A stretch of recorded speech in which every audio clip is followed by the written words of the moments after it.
तो दोस्तों आपको सबसे पहले इंट्रो पूरा देखना है। इंट्रो पूरा देखोगे तभी आपके इन्फॉर्मेशन समझ में आएगी। तो दोस्तों हम आपको बता दें, आज हम शुरू करेंगे चैप्टर 3।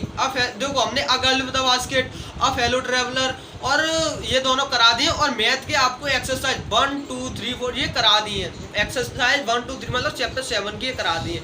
तो आपको इन सभी की डिस्क्रिप्शन, सभी वीडियोज की डिस्क्रिप्शन हमारे डिस्क्रिप्शन में मिल जाएगी, हमारी डिस्क्रिप्शन में मिल जाएगी। वहां से आप जाके चेक कर सकते हैं। आपको रेगुलर बेसिस पर वीडियो मिलेंगी, सभी प्रोवाइड करेंगे। और आज हम आपको चैप्टर, ये आपका चैप्टर जो 3 है जो इसकी हम आपको क्या क्या बताएंगे, एमसीक्यूएस बताएंगे और क्वेश्चन आंसर बताएंगे और अनसीन पैसेज जो मतलब जो आपके आगे एक्सप्लेनेशन ये होते हैं ना, एक्सप्लेनेशन रेफरेंस कॉन्टेक्स्ट, ये हम आपको अलग वीडियो में प्रोवाइड करेंगे बहुत ही अच्छे तरीके से। तो दोस्तों आपको यहाँ पे क्लास 12 की math, physics, chemistry, English, Hindi सभी की क्लास मिलती है। सो दोस्तों हमारे चैनल को सब्सक्राइब कर लीजिए एंड और जो बेल आइकन होता है उसको भी प्रेस कर लीजिए, ठीक है दोस्तों। और हम आपको बता दें, अगर ये चैनल ग्रो होता है तो 8th से लेके आपकी 12th तक की यहाँ पे तैयारी बिल्कुल फुल बेस पे होगी। तो दोस्तों यहाँ पे IIT JEE की भी तैयारी हम कराने वाले हैं। तो दोस्तों प्लीज़ आपसे हमारी हम्बल रिक्वेस्ट है, चैनल को सब्सक्राइब कर लीजिए, ठीक है दोस्तों। तो चलते हैं हम अपने देखते हैं और देखते हैं हम। जैसे आज हम बताएंगे आपको, हमने पहले भी बताया था, क्वेश्चन आंसर बताएंगे, एमसीक्यूएस बताएंगे, बहुत ही बारीकी तरीके से एक एक मीनिंग्स बताएंगे आपको, बिल्कुल बताएंगे, बारीकी से बताएंगे। तो दोस्तों चलते हैं अपने दोस्तों, अब हम आ गए हैं अपने बोर्ड पर दोस्तों। तो हम देखते हैं। देखो पहले तो मैं आपको ये बता दूं, मैंने एक साथ एक कलेक्ट कर लिया वरना वीडियो बहुत लंबा हो जाता है। अगर मैं आपको जब बताता हूँ तभी लिखता चलूँ तो वीडियो बहुत ही ज़्यादा लंबा हो जाता है। आप लोगों के लिए भी दिक्कत होती है, मेरे लिए भी दिक्कत होती है, ठीक है दोस्तों। तो मैंने यहाँ पे एक साथ लिख लिया है। आप चाहो तो इसका स्क्रीनशॉट ले सकते हो और ये इसे नोट कर सकते हो, ठीक है। तो अब समझ लेते हैं इसका अर्थ क्या है, अर्थ कैसे कैसे हम इसको याद करेंगे, समझाएंगे किस तरीके से, ठीक है दोस्तों। तो दोस्तों वीडियो पूरी देखनी है आपको, मिस नहीं करनी। स्किप करोगे तो आपको कुछ समझ में नहीं आएगा, है ना। तो क्वेश्चन 1 क्या है, वुमेन एजुकेशन के आपका क्वेश्चन आंसर बताए जा रहे हैं। इसके बाद क्वेश्चन आंसर के आंसर्स के बाद आपको एमसीक्यूएस बताए जाएंगे। तो क्वेश्चन 1 क्या है आपका, what are the opportunities available to women in our time. मतलब इसका अर्थ क्या हो गया, हमारे समय में महिलाओं के लिए क्या उपलब्धियां थी। अपॉर्चुनिटीज माने क्या होता है दोस्तों, उपलब्धियां। इसे आप कहीं लिख सकते हैं। अपॉर्चुनिटीज माने होता है उपलब्धियां। मतलब हमारे समय में महिलाओं के लिए क्या उपलब्धियां थी। मतलब what are the opportunities available to women in our time. इसका आंसर देखते हैं दोस्तों क्या है, there are the great opportunities for women in social work, public life and administration in our time. Difficult word क्या है इसमें, देखो ग्रेट अपॉर्चुनिटीज मतलब आपकी महान उपलब्धियां, ठीक है। Women in social work, social work मतलब सामाजिक कार्य, पब्लिक लाइफ माने होता है आपका सार्वजनिक जीवन। And administration in our time, administration माने क्या होता है, एडमिनिस्ट्रेशन माने होता है दोस्तों आपका अच्छे अवसर, ठीक है। तो यहाँ पे हम कह सकते हैं there are the great opportunities for women in social work, public life and administration in our time. हमने आपको बताया इनकी मतलब डिफिकल्ट वर्ड, अब इन्हीं को मिला के हम इसका बना देते हैं अर्थ। मतलब हमारे समय में सामाजिक कार्य, सार्वजनिक जीवन के प्रशासन में महिलाओं के लिए बहुत अच्छे अवसर हैं, ठीक है दोस्तों। इस तरीके से कह सकते हैं। आपका फर्स्ट क्वेश्चन क्या है, क्लियर हो गया। अब देखते हैं सेकंड क्वेश्चन क्या है कि what kind of women does society need. मतलब इसका अर्थ क्या है कि समाज को किस तरह की महिला की ज़रूरत है। समाज को किस तरह की महिला की ज़रूरत है। मतलब सोसाइटी मतलब समाज, नीड मतलब ज़रूरत, वुमेन मतलब क्या, वुमेन मतलब औरत, ठीक है। समाज को समाज को किस तरह की महिला की ज़रूरत है, ठीक है। इस तरीके से कह सकते हैं इसको। अब इसका आंसर क्या है, society requires women of disciplined mind and restrained manners. मतलब क्या है इसका आपका अर्थ, पहले तो आपके देखो पहले अर्थ देख लीजिए। समाज को संयमित और शिष्टाचार के लिए अनुशासित दिमाग की महिला की आवश्यकता होती है, ठीक है दोस्तों। ये आप देख सकते हैं। अब यहाँ पे सोसाइटी माने समाज, requires women of disciplined mind. मतलब डिसिप्लिनेड माइंड माने होता है आपका संयमित और शिष्टाचार शिष्टाचार, और यहाँ पे रेस्टेंडेड मैनर में अच्छे जो विचार रखती है उनकी महिला की आप क्या जरूरत है समाज को।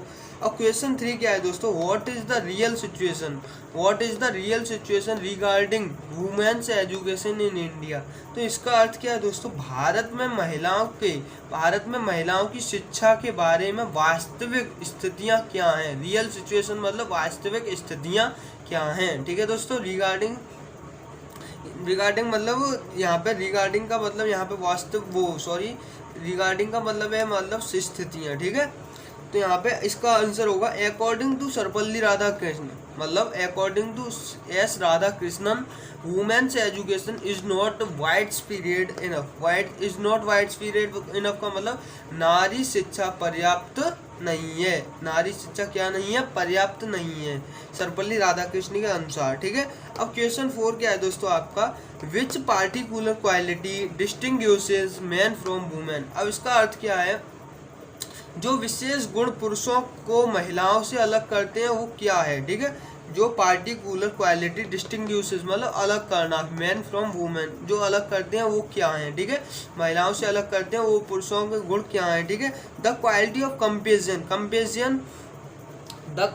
Of comparison distinguishes man from women, मतलब रचना की गुणवत्ता जो है यहाँ पे द क्वालिटी ऑफ कंपेरिजन मतलब रचना की गुणवत्ता स्त्री से पुरुष को क्या करती है, अलग करती है, ठीक है। अब क्वेश्चन 4 आपका हो गया। अब देखते हैं क्वेश्चन 5 क्या है आपका, what is the difference between cultured and uncultured mind. Very important question, what is the difference between cultured and uncultured mind, मतलब सुसंस्कृत और असंस्कृत मन में क्या अंतर है। देखो कल्चर्ड माने तो होता है सुसंस्कृत और अनकल्चर्ड माने होता है आपका असुसंस्कृत, ठीक है, ये होता है। अब इनको आप देख लीजिए, लिख भी सकते हैं, नोट कर सकते हैं। अब यहाँ पे क्या है इसका अर्थ, for a truly cultured mind मतलब एक सुसंस्कृत मन के लिए एकल उद्देश्य मतलब there is a single mindness मतलब एकल उद्देश्य के लिए हमारा mindness, a dedication to single purpose, while for the uncultured mind the whole life is the secreted in many direction. अब इसको हम कह सकते हैं कि एक सुसंस्कृत मन के लिए एकल उद्देश्य के लिए हमारा समर्पण एक दिमाग है, मतलब single mindness dedication of single purpose, ठीक है, हमारा एक क्या है, दिमाग है। जबकि अनियंत्रित मन मतलब अनकल्चर्ड माइंड, अनियंत्रित मन के लिए, जबकि अनियंत्रित कह लो या कह सकते हैं आपको, मैंने ऊपर बताया था आपको असंस्कृत, कुछ भी कह सकते हैं, मन के लिए पूरा जीवन मतलब माइंड द होल लाइफ मतलब पूरा जीवन कई दिशाओं में, मतलब डायरेक्शन क्या है, दिशाएं, मतलब कई दिशाओं में बिखरा हुआ है। मतलब असंस्कृत मन के लिए क्या है, बिखरा हुआ है, सुसंस्कृत मन के लिए एक दिमाग मतलब समर्पण है, ठीक है। अब आपका आता है क्वेश्चन 6 क्या है दोस्तों आपका, देख लीजिए, स्क्रीनशॉट ले सकते हैं आप चाहो तो इसका। क्वेश्चन 6 है आपका, व्हाट क्वालिटीज आर, अगर कोई अब शब्द आपके नहीं समझ में आ रहा तो मैं बोलता हूँ, उससे आप समझ सकते हैं, ठीक है। What qualities are essential for the development of human beings, ठीक है। इसका अर्थ क्या होगा दोस्तों, क्वेश्चन 6 है आपका, मनुष्य के विकास के लिए कौन से गुण आवश्यक हैं, मतलब what qualities are essential for the development of human beings, मनुष्य के विकास के लिए कौन से गुण आवश्यक हैं, एसेंशियल मतलब आवश्यक हैं, ठीक है, ह्यूमन बींग्स। तो यहाँ पे क्या कर देंगे, इसका आंसर हो जाएगा द क्वालिटीज ऑफ कंसिडरेटनेस माने क्या होता है, विचारशीलता, कंसिडरेटनेस, देखो कंसिडरेटनेस, और यहाँ पे काइंडनेस माने क्या होता है, दया, और कंपेशन माने होता है करुणा, आर एसेंशियल मतलब क्या है आपका, एसेंशियल गुण, the development of human beings मतलब इसको कह सकते हैं विचारशीलता, दया और करुणा के गुण मनुष्य के विकास के लिए क्या है, आवश्यक है ना दोस्तों। अब आपका नेक्स्ट क्वेश्चन 7 क्या है, what are 3 important qualities of valuable life, मतलब हमको इसमें क्या बतानी है, मूल्यवान जीवन की 3 महत्वपूर्ण गुण क्या हैं, ये हमको बताना है। मूल्यवान जीवन के 3 महत्वपूर्ण गुण क्या हैं, आपको पता है, नहीं पता मैं बता देता हूँ। दम, दान और दया क्या है, यही महत्वपूर्ण गुण हैं। तो यहाँ पे dam, daan and daya are the 3 important qualities of क्या है, वैल्यूएबल लाइफ, मतलब दम दान और दया, दम दान और दया एक मूल्यवान जीवन के 3 महत्वपूर्ण गुण हैं। मतलब दम और दान और दया एक महत्वपूर्ण, मतलब क्या है, आपके महत्वपूर्ण जीवन के ये 3 गुण हैं। ठीक है दोस्तों, अब ये क्वेश्चन 7 आपके शायद क्लियर हो गए होंगे, तो क्वेश्चन 2 से लेकर क्वेश्चन 7 तक आप इसका स्क्रीनशॉट ले लीजिए, ले लिया होगा। अब देखते हैं क्वेश्चन 1 से आप ले लीजिए क्वेश्चन 6 तक। ठीक है, क्वेश्चन 6 तक अब इसका स्क्रीनशॉट ले लीजिए, आप ले सकते हैं। अब इसमें क्या करेंगे, आप इसको आप नोट कर सकते हैं। ठीक है, नोट कर सकते हैं। देखो नहीं दिख रहा, अब दिखेगा, अब दिखेगा, अब दिखेगा। ठीक है दोस्तों, अब ले सकते हैं आप स्क्रीनशॉट। ठीक है, और क्वेश्चन इसका भी ले लीजिए। ठीक है, स्क्रीनशॉट ले लिया होगा आपने। अब तो अब क्या करते हैं, अब देखते हैं क्वेश्चन 8 से। ठीक है दोस्तों, तब तक के लिए दोस्तों ले आए हम अपने आपके लिए क्वेश्चन 8 के आगे, क्वेश्चन 7 के आगे। तो क्वेश्चन 8 क्या है आपका, what are the 2 important product of true of life, what is their utility. ये दोस्तों क्वेश्चन है आपका। अब इसका अर्थ क्या होगा, इसे हम कह सकते हैं what are the 2 important product, मतलब जीवन के सत्य के दो महत्वपूर्ण उत्पाद क्या हैं, और व्हाट इज देयर यूटिलिटी, और इसकी उपयोगिता क्या है। ठीक है दोस्तों, ये इसका उत्तर है, वो क्वेश्चन है। तो इसमें क्या बताना है आपको, 2 महत्वपूर्ण उत्पाद क्या हैं और उपयोगिता क्या है, ये सब बताना है। तो यहाँ पे हम कह सकते हैं study of our great classics, मतलब study of our great classics and communion with great minds are 2 important product of true of life, they can mood men's heart and mind. अब हाँ, यहाँ पे हम कह सकते हैं इसका अर्थ क्या है, हमारे महान क्लासिक्स, मतलब हमारे महान क्लासिक्स और महान दिमाग के साथ संवाद का अध्ययन जीवन के सत्य के 2 महत्वपूर्ण उत्पाद हैं, जो वे एक आदमी के दिल और दिमाग को क्या कर सकते हैं, ढाल सकते हैं। तो यहाँ पे कह सकते हैं दोस्तों आप study of our great classics, मतलब हमारे महान क्लासिक्स और महान दिमाग, classics and communion with great minds, मतलब महान दिमाग, are 2 important product of true of life, मतलब ये हमारे क्या हैं, महत्वपूर्ण उत्पाद हैं, किसके, सत्य के। ठीक है, जीवन के सत्य के। तो यहाँ पे क्या कह सकते हैं हम, दे can mood man's heart and mind, और ये क्या है, ये एक महान आदमी के दिल और दिमाग को क्या कर सकते हैं, ढाल सकते हैं। तो दोस्तों क्वेश्चन 9 क्या है आपका, state the chief purpose of education according to the author, या राइटर कह सकते हैं। स्टेट द चीफ पर्पज, मतलब लेखक के अनुसार शिक्षा के मुख्य उद्देश्य को बताइए या घूरिए। ठीक है, तो यहाँ पे हम कह सकते हैं अकॉर्डिंग टू द राइटर, लेखक के अनुसार the chief purpose of education is to intent, मतलब लेखक के अनुसार शिक्षा का मुख्य उद्देश्य उच्च जीवन का घुसपैठ करना है। ठीक है, intent into a higher life, घुसपैठ करना है, जो उच्च स्थान और समय की दुनिया में क्या है, दुनिया को स्थानांतरित करता है। मतलब intent into a higher life, intent into a world which transcends the world और टू स्पेस ऑफ टाइम, मतलब क्या करता है, स्थानांतरित करता है, एक उच्च जीवन के घुसपैठ करना है। यही एक क्या है, उच्च जीवन का क्या करना है, घुसपैठ करना है। इसको अगर हम मिला के देख लें तो लेखक के अनुसार शिक्षा का मुख्य उद्देश्य क्या है, शिक्षा का मुख्य उद्देश्य उच्च जीवन में घुसपैठ करना है, जो उच्च स्थान और समय की दुनिया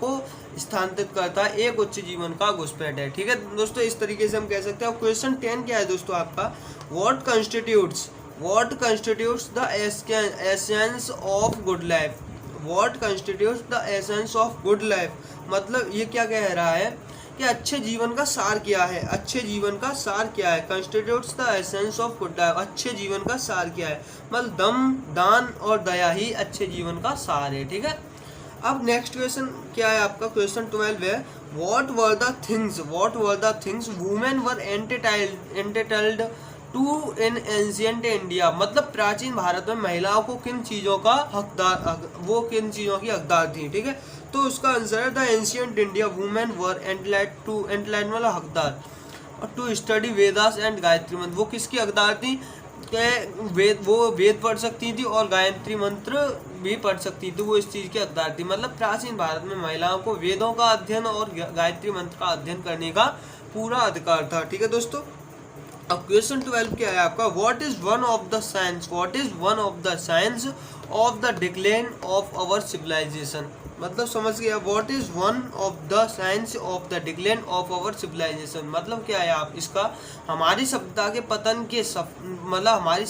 पतन के संकेत में से एक क्या है, मतलब देखिए what is one of the signs, मतलब एक क्या है, the decline of our civilisation. Decline मतलब पतन, सिविलाइजेशन मतलब सभ्यता, मतलब हम कह सकते हैं हमारी सभ्यता के पतन के संकेत में से एक क्या है। तो हम इसका उत्तर लिखेंगे the subjection of women is one of the signs of the decline of our civilisation. मतलब इसका क्या है, महिलाओं की अधीनता हमारी सभ्यता के पतन में से संकेत क्या है, एक है। ठीक है दोस्तों, ये क्वेश्चन आपका क्लियर हुआ। आपको देखते हैं क्वेश्चन 13 क्या है, what is the key to success in life, मतलब जीवन में सफलता की कुंजी क्या है।